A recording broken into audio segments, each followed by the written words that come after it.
Merhaba arkadaşlar. Bugün sizlerle galiba oyunlar oynayacağız.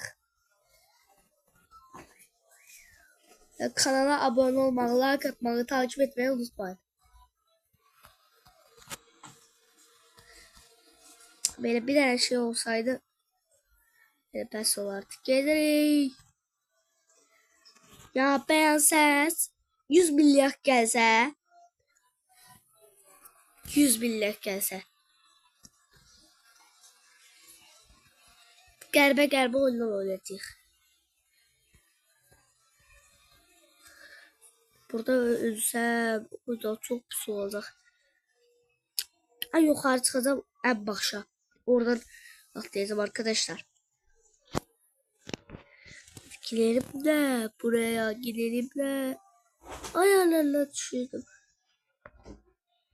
Annenin elleri kukugaga. Masalar etildi kukugaga. Altında etildim kukugaga. Kargalar uçuştu kukugaga. Kukugaga.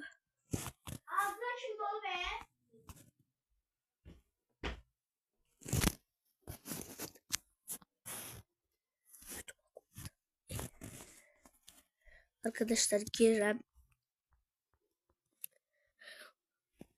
Arkadaşlar bakın böyle qəribə oyunlar oynayacağıq.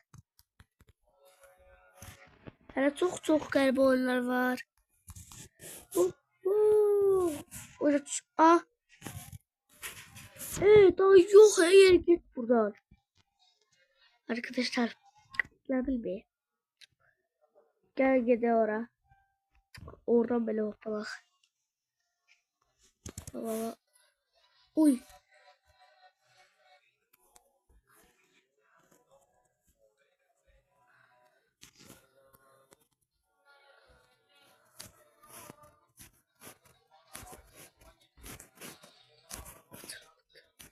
Arkadaşlar gördüğünüz de sürat gelirim.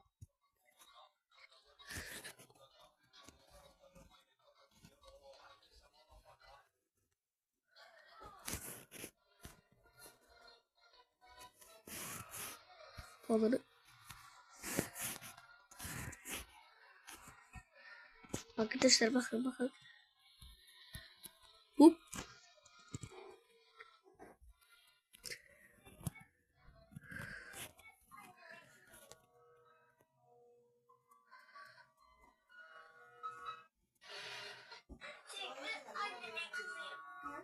Arkadaşlar